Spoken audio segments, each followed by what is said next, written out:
Some disappearances happen in silence, others leave behind only questions. But few vanishings are as unsettling as the one caught entirely on camera. This is the true story of Lars Mittank, a healthy 28-year-old man who walked calmly into an airport and then ran out like he was being chased. He was never seen again. Lars Joachim Mittank was born in 1986 and grew up in the quiet town of Itzehoe, Germany. He was the only child of his mother Sandra, who later became the main voice in the search for him. By all accounts, Lars was kind, easygoing, and mentally stable. He worked as an industrial technician, enjoyed football, especially Werder Bremen, and had a small but loyal circle of friends. In June 2014, he joined 5 friends for a vacation in Golden Sands, Bulgaria, a coastal resort known for its sandy beaches, wild nightlife, and low-cost hotels. It was supposed to be a break from the stress of everyday life. The trip started off as planned. The group drank, swam, partied, and watched the World Cup matches together in bars. But just days into the trip, things began to unravel. One evening, Lars got into an argument with another group of German tourists at a bar. The reason? Football. According to some reports, the other group supported Bayern Munich, and the disagreement escalated quickly. Later that night, Lars claimed he had been ambushed by several men, possibly friends of the Bayern fans. He returned to the hotel with a visibly injured ear and told his friends he didn't feel right. He was taken to a doctor the next morning, who diagnosed him with a ruptured eardrum and advised him not to fly. The rest of the group offered to stay, but Lars insisted they go home. He would wait until he recovered and fly a few days later. He checked into Hotel Color, a small budget hotel in Varna. That's where his behavior became truly concerning. That night, Lars called his mother. He whispered that people were trying to drug him. He said he was hiding and felt unsafe. He begged her to cancel his credit cards. His voice was panicked, uneven. She tried to calm him, to ask for details, but he wouldn't say more. Security footage from the hotel shows him pacing the lobby, stepping into and out of the elevator, crouching behind furniture as if hiding from someone.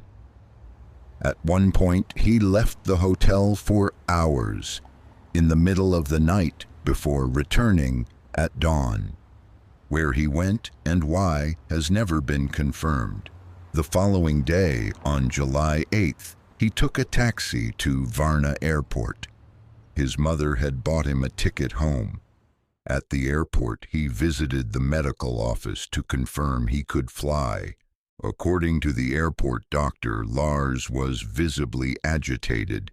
He spoke of someone following him, whispered that he had to get out, that he wasn't safe. Then, without warning, Lars stood up and ran. He left his backpack behind. He bolted out of the terminal. Security cameras caught him sprinting through the parking lot, climbing over a barbed wire fence and disappearing into the nearby woods. That was the last confirmed sighting of Lars Mittank. The following hours were filled with confusion. The airport called his mother, who was stunned. Searches were launched around the airport area, in the fields, along the nearby roads. But no trace was ever found. No calls, no withdrawals, no verified sightings. He had simply vanished. Over the years, countless theories have emerged. One centers on his antibiotic prescription, cefuroxime. Though generally safe in rare cases, it can cause neuropsychiatric side effects, especially in combination with stress or head trauma. Confusion, hallucinations, paranoia, all have been documented in medical literature. Could Lars have been experiencing a sudden, drug-induced mental break? Another theory suggests he may have had an undiagnosed mental illness, such as schizophrenia or paranoid delusions. The average age of onset for schizophrenia in men is in the late 20s. It's possible that his condition surfaced for the first time during the trip, triggered by the fight, the injury, and being alone in a foreign country. But not everyone believes this was a medical issue. His mother has long maintained that Lars was being followed, that someone was after him. She believes he may have witnessed something or been involved in something he didn't understand. Perhaps the bar fight wasn't random. Perhaps his claims of being followed weren't delusions, but warnings. Some even believe organized crime may have played a role.